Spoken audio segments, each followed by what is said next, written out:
बिस्मिल्लाहिर्रहमानिर्रहीम अस्सलाम वालेकुम दोस्तों, एक नई वीडियो के साथ हाजिर हैं। चले अपनी वीडियो स्टार्ट करते हैं। काफी देर हो गई थी कि मैंने GF-17 थंडर के ऊपर कोई वीडियो नहीं बनाई थी। बहुत से लोग ये डिमांड भी कर रहे थे कि GF-17 थंडर ब्लॉक 3 के बारे में आपने कोई खबर नहीं दी। अब GF-17 थंडर ब्लॉक 3 के ऊपर थोड़ी सी खबर बाहर आई थी, मैंने सोचा इसके ऊपर एक वीडियो कर दूं। GF-17 thunder basically Pakistan air force fleet के अंदर जितने भी इस वक्त पुराने लेगेसी जहाज मौजूद हैं उन तमाम को रिप्लेस कर देगा और इस वक्त पाकिस्तान का जो टैक्टिकल कॉम्बैट एविएशन फ्लीट है उसको रेवोल्यूशनाइज कर देगा। देखें, ये बात मैं ऐसे ही नहीं कर रहा। एक वक्त था कि पाकिस्तान एयरफोर्स F6 जहाज इस्तेमाल करती थी। ये F6 जहाज जो था इसको पाकिस्तान ने चाइना से परचेज किया था। ये बेसिकली चाइना में J6 के नाम से जाने जाते हैं। इनकी एक मॉडिफाइड फॉर्म थी A5, वो बेसिकली ग्राउंड अटैक के लिए इस्तेमाल किए जाते थे। सेम जहाज था, थोड़ा सा मॉडिफाई किया था, उसकी एरोडायनामिक्स चेंज की गई थी और उसको चाइना ने A5 का नाम दे दिया था। उसको पाकिस्तान इस्तेमाल करता था। वो जो टाइम था ना F6 और A5 जहाजों का, जिन पायलट्स ने वो जहाज उड़ाए में हैं उनके अगर आप इंटरव्यूज सुने,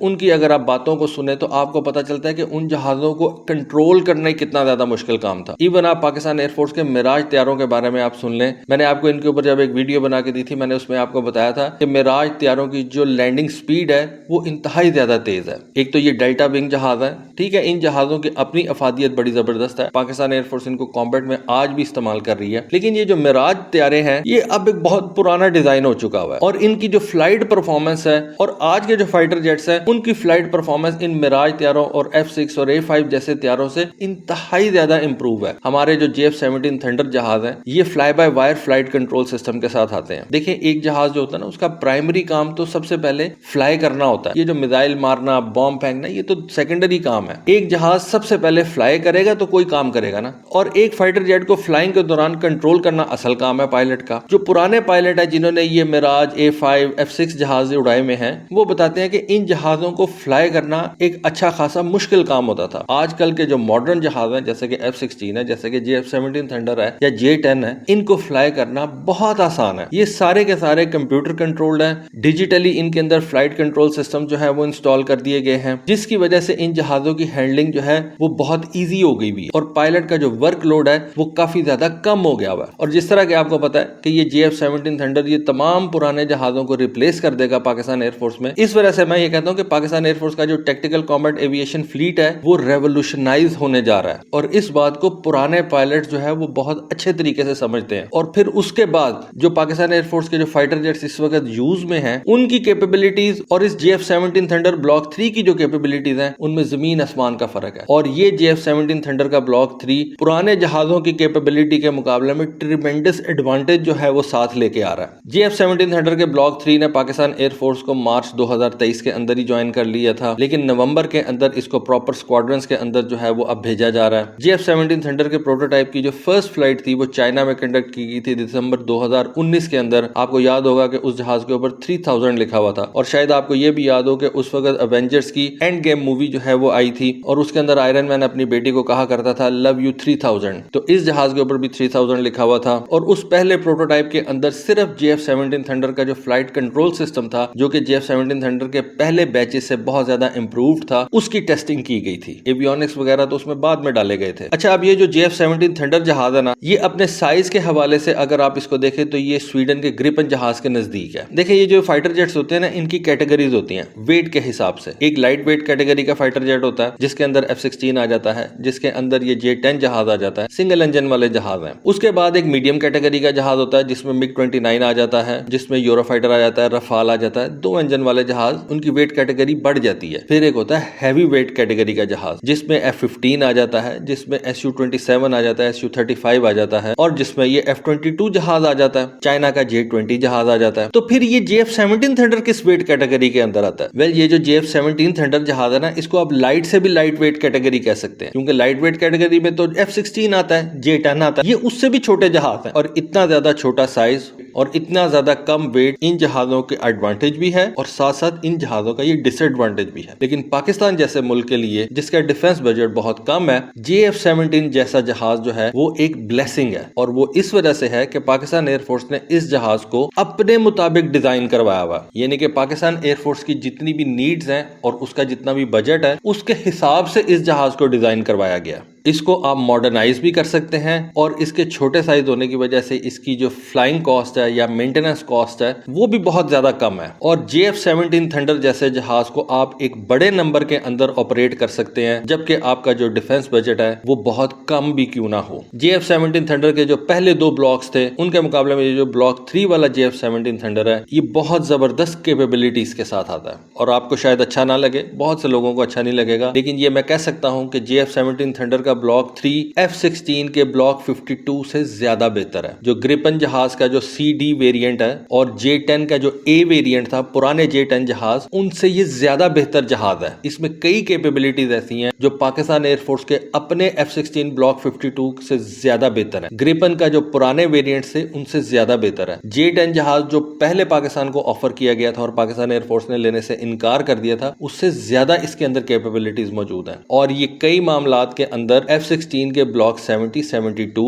ग्रिपन के EF वेरिएंट और J-10C जितनी जो है वो कैपेबिलिटीज रखता है। फ्लाइंग कैपेबिलिटीज की बात नहीं कर रहा, डेफिनेटली फ्लाइंग कैपेबिलिटीज F-16 की बेहतर होंगी क्योंकि वो एक बड़ा जहाज है, J-10 एक बड़ा जहाज है, लेकिन उसके अंदर इक्विपमेंट जो इस्तेमाल हुआ है, रेडार्स और दूसरा तीसरा इक्विपमेंट जो JF-17 थंडर ब्लॉक 3 में लगा हुआ है, वो एट पार विद F-16 के ब्लॉक 70 और एट पार विद J-10C के है। साइज में फर्क जरूर होगा, उन इक्विपमेंट्स की कैपेबिलिटीज में फर्क जरूर होगा, लेकिन डेफिनेटली उन जैसी कैपेबिलिटीज इस JF-17 थंडर के अंदर मौजूद है।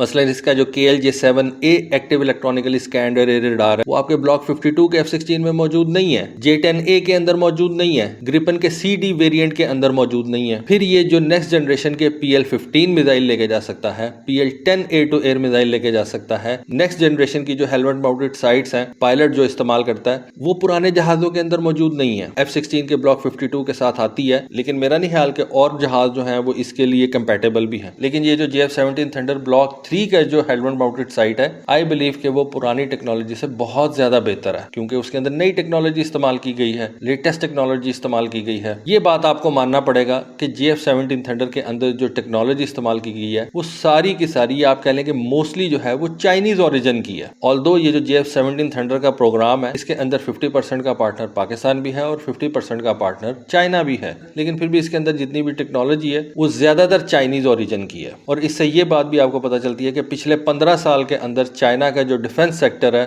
उसने कितना ज्यादा जो है वो इंप्रूव किया अपने आप को। मार्च 2017 के अंदर चाइना दुनिया का दूसरा कंट्री बन गया था जिसने अपने मुल्क के अंदर एक 5th जनरेशन वाला जहाज तैयार किया और उसको अपनी एयरफोर्स के अंदर इंडक्ट किया। ठीक है, दुनिया का जो दूसरा 5th जनरेशन का जहाज था वो SU-57 ही था, लेकिन आज की डेट तक रशियन एयरफोर्स उसको को प्रॉपर जो है वो अपनी एयरफोर्स के अंदर इंडक्ट नहीं कर सकी। और कहा यह जाता है कि जिस तरह से J-10C, J-15B और J-16 फाइटर जेट्स के अंदर कुछ टेक्नोलॉजीज ऐसी हैं जो कि चाइना ने J-20 से हासिल की हैं, उसी तरह से इस JF-17 थंडर के ब्लॉक 3 की भी कुछ की टेक्नोलॉजीज ऐसी हैं जो कि J-20 से डिराइव की गई हैं, जो इसके एवियोनिक्स और आर्मामेंट को बड़ा जबरदस्त जो है वो बना देती हैं। और यही कटिंग एज एवियोनिक्स और कटिंग एज आर्मामेंट्स जो हैं वो JF-17 थंडर को दुनिया का लीस्ट कॉस्टली फाइटर जेट बना देती हैं अपनी क्लास के अंदर, जिसके साथ ये जबरदस्त एवियोनिक्स और आर्मामेंट जो है वो इंटीग्रेट किए गए हैं और इस जहाज को वो एक अलग लेवल की सोफिस्टिकेशन प्रोवाइड कर देते हैं। ये जो JF-17 थंडर के साथ आप PL-10 मिसाइल लगा सकते हैं या PL-15 मिसाइल लगा सकते हैं, ये रशिया के R-73 और R-77 मिसाइल से जो है वो बेहतर परफॉर्म करते हैं। और इसी वजह से ये जो फ्लैंकर जहाज हैं जो कि डेफिनेटली JF-17 थंडर से ज्यादा बेहतर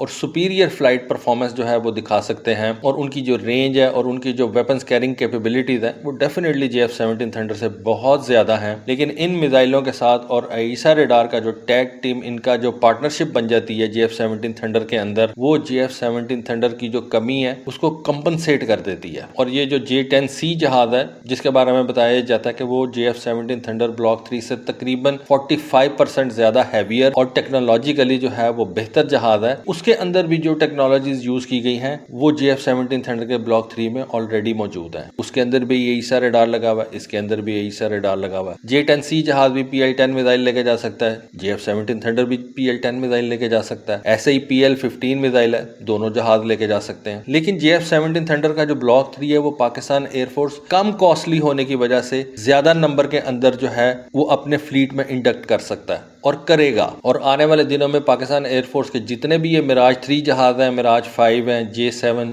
जिनको हम F7 के नाम से जानते हैं, इन सब के सब जहाजों को ये रिप्लेस कर देगा। क्योंकि ये जितने भी मिराज 3, मिराज 5 और F7 जहाज हैं, ये वियतनाम इरा से भी पहले के जहाज हैं और आज तक पाकिस्तान एयरफोर्स जो है वो इनको इस्तेमाल कर रही है। तो अब ना सिर्फ वक्त भी आ गया है और पाकिस्तान एयरफोर्स इस काबिल भी हो गई भी है कि वो इन पुराने जहाजों को जो है खत्म करके इस नई टेक्नोलॉजी के जहाज के ऊपर जो है वो तवज्जो दे और इसका नंबर अपने फ्लीट में इंक्रीज करे और ये JF-17 थंडर ब्लॉक 3 जहाज J-10C जहाजों को कॉम्बैट के अंदर कॉम्प्लीमेंट करे। तो दोस्तों ये थी एक JF-17 थंडर ब्लॉक 3 के ऊपर वीडियो। होपफुली ये वीडियो आपको इन्फॉर्मेटिव लगी होगी। अगर ये वीडियो आपको अच्छी लगी है तो काइंडली वीडियो को लाइक जरूर कर दीजिएगा और अगर चैनल को अभी तक सब्सक्राइब नहीं किया तो वो भी कर दीजिएगा। कम से कम इसको लाइक जरूर कीजिएगा। तो दोस्तों ये थी आज की वीडियो, ये थी आज की इन्फॉर्मेशन। होपफुली आपको आज की वीडियो, आज की इन्फॉर्मेशन पसंद आई होगी। कमेंट सेक्शन में अपनी राय से जरूर आगाह कीजिएगा। आज के लिए बस इतना ही। Thank you. Allah Hafiz.